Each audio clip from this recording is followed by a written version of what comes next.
Double G, let's get your take on the song Bulldog. So I got to tell my joke again about Yes. the. Yeah, I said, well, we had a little issue, so it got re-recorded. But I said to all the listeners out there, if you're an animal lover, I don't want you to be misled into thinking that this song is about an actual dog. It's not. It's actually, I don't know what it's about. Adam said before with these demos that he didn't like that he was like basically teaching himself how to write songs, for like a band, right? So I wonder if this is just him trying to mess around with like a funk blues groove kind of sound or what. It sure Yeah. sounds like that. It's kind of a throwaway song, but whatever. I'll take it. I like it. Yeah.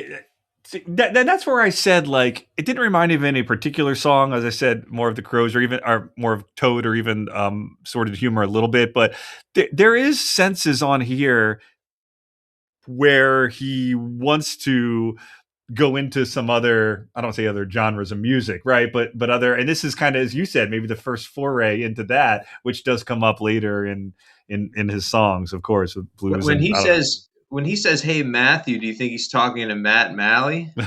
It's I've possible. always wondered that, but I have not. Maybe he's just throwing names out there for these recordings. It's just like filler words. That's a good question. That was the name of the bulldog.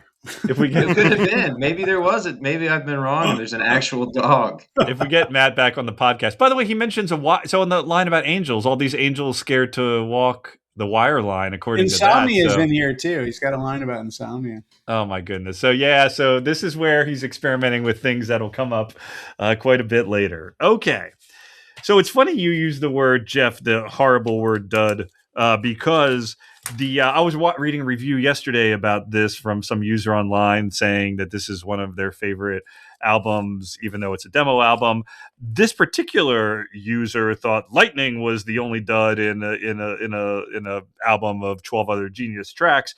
I really like Lightning. Yeah, they're wrong. They're wrong, and Can I do the heart thing? and like you said, kind of this is the one song, Chris, I think to your point before, that this is a little sparse, right? Where a lot of the ones are a little more dense. The lyrics here is just the last one that reminded me of something else. Yes, the lyrics here reminded me of Tallgrass a bit. Now I forget why, but about this because a little negative. I'll look at it while you're talking, but yeah. But no, I love this song, and it's to your point though about like trying things on. This very much sounds like a Blue Nile song. This sounds like sparse, but in that sort of more electronic-y 80s British way. Yep. To the point also that Adam's delivery, he almost sounds like he's trying to go for a British accent at times, and other times I almost feel like I'm hearing him go, no, don't go full British. Don't go full British. You're not British. But there's a very British quality to this. It's a cool song. Like I can understand why it's left on the cutting room floor, because it's like a cool tune that doesn't really fit the ultimate style they got to, but as like a pastiche and an interesting song, I think this is pretty cool, Oh, that's an interesting thing because, of course, Tallgrass was written on a British farm, so that's interesting. But yeah, there's themes here of black and white, which of course come up all the time, including colorblinds. This is the first reference to fading, which I think, right? I think it's something like we slowly fade out of sight, which is that's something that's so Adam. His obsession with fading.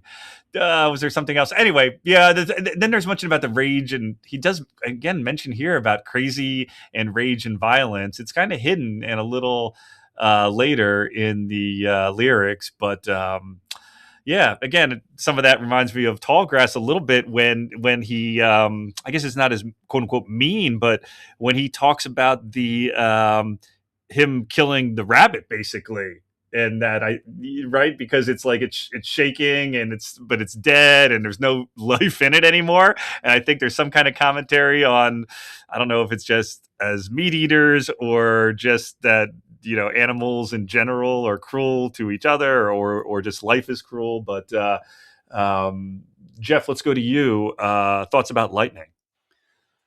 Yeah, this is probably my favorite of all.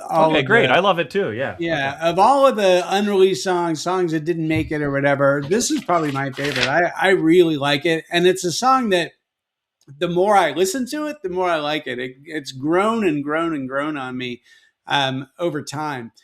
Adam has been kind of dismissive of this song. He said it was like a total Peter Gabriel ripoff.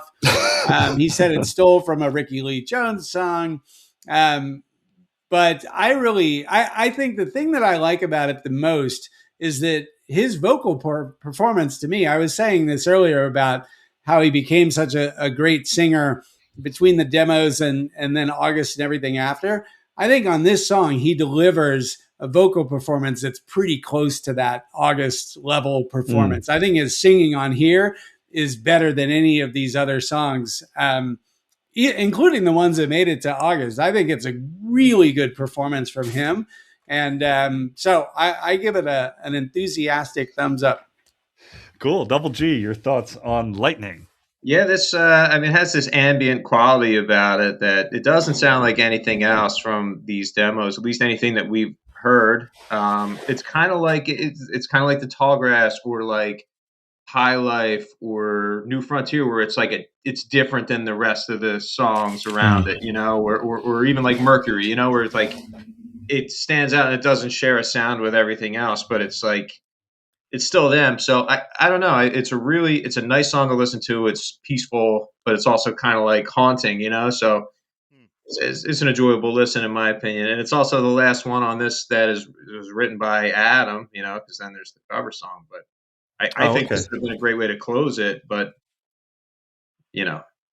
Right. Okay.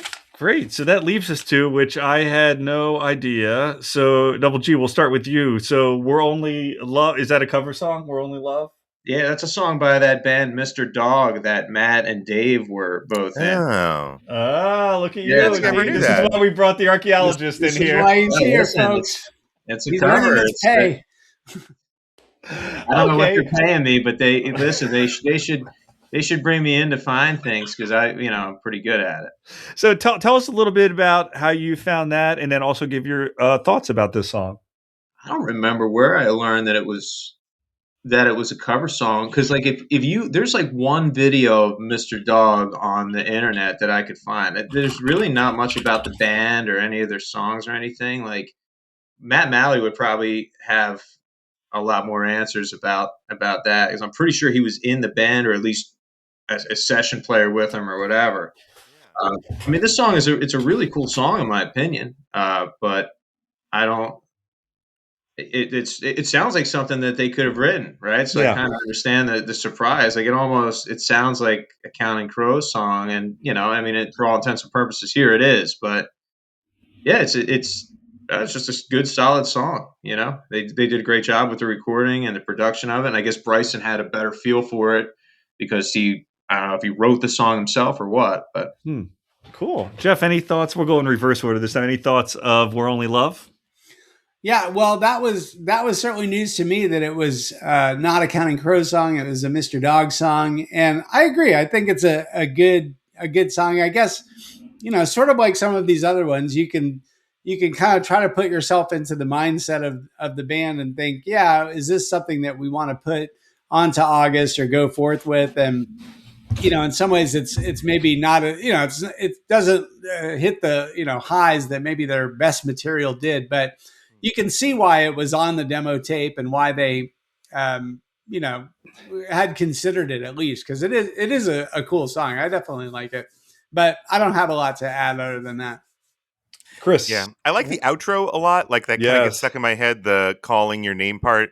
It is interesting. One of the things that makes sense in some ways that maybe that this wasn't an Adam song, because it does feel a little less, even some of the songs that we all go, that was a pastiche or something, it didn't quite work, but you can feel like the way the themes run through to you're like, okay, I can hear these words that sort of connect the dots.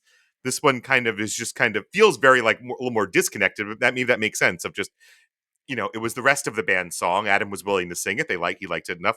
But it doesn't maybe connect in the same way to the rest of it. It feels a little bit more of an outlier to me, weirdly, than Lightning or the other stuff. And that, I don't know, something about that, it kind of makes sense to me now. I do now remember how I learned it was a cover song. Adam, he was looking through Adam's old posts that he used to make on like AOL or whatever. And he was musing about a couple old things, and at the end of it, he wrote, I did not write We're Only Love. And from there, I went and looked it up, and it sure enough is a cover. Cool.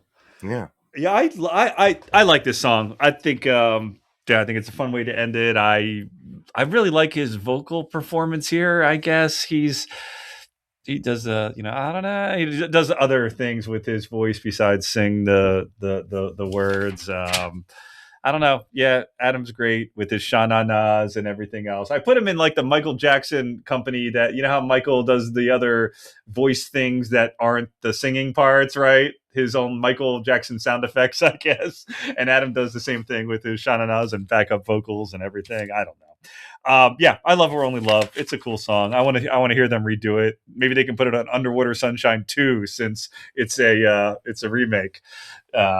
Great. So I think that about wraps it up for Flying Demos. But I did want to add, Double G, anything you either want to add about Crow's historical fun facts, or without revealing too much, do you want to plug anything or ask people to send you anything if they have inside scoop on something? So listen, if anybody knows anything about any sort of off the beaten path Counting Crow stuff, send it my way. I don't want to give out my contact info. okay, No, or send it to us. Come to you. Yeah, send it to them and they'll let me know, because I'm always bothering you guys with facts and everything. I mean, I know that there are other demos recorded around this time that Adam didn't like the sound of, and apparently aren't very good. And actually, it's even mentioned, I think, in the documentary, they touch on it.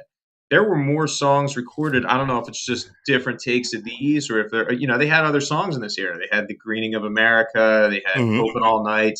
They had a Mona Lisa.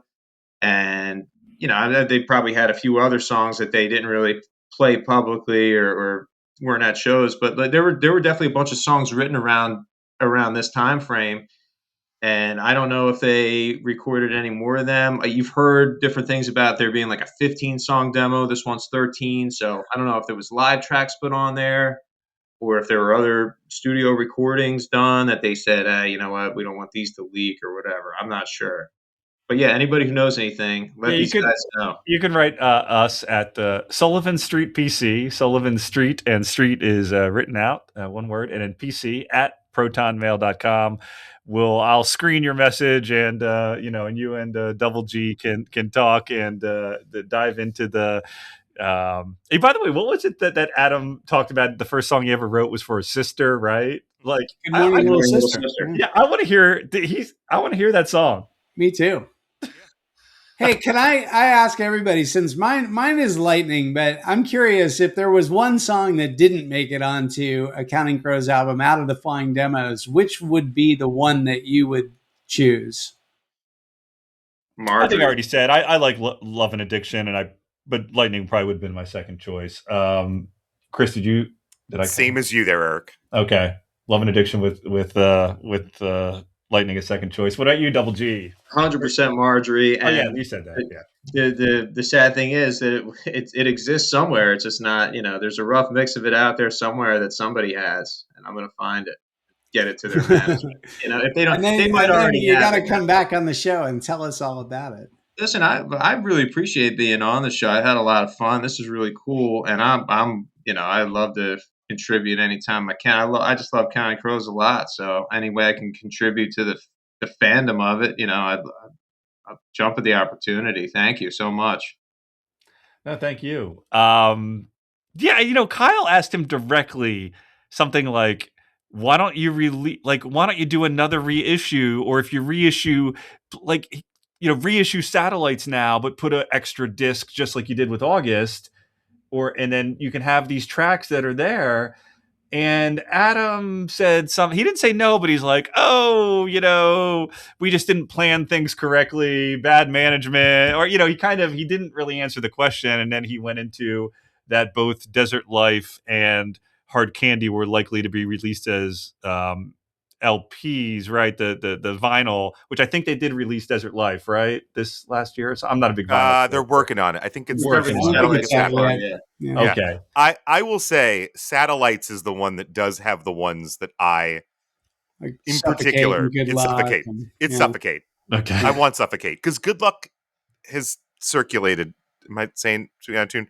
Good Luck has circulated, and I know there's a live version of that too. I think one. Whereas like Right. Yeah. Suffocate, there's not a great recording of that, and so I think that one is the one we need deeply. For the record, I am not the one who circulated Good Luck. Just for the record, it was not me. I can promise you that. But you like it nonetheless. It's a great song. I'm sure You like might it. have heard. I'm a fan of that song. Okay. Yeah. No, it I've was seen really that. good. Well, thanks, guys. That was a great complete recap and an important album, important part of Counting Crows history that I've been wanting to get to for a couple of years, and we finally did it. So thanks so much. If you have ideas of something, by the way, a handful of I won't say more than a handful. If we've had 45 shows, maybe 7 of the topics or so have been requests from listeners or ideas from listeners. So please, again, give us an email if there's a topic or song that you want us to cover. SullivanStreetPC@protonmail.com. And thanks for joining us for Geoff Double G and Chris Miggs. Thanks for listening to us here on Sullivan Street. Goodbye.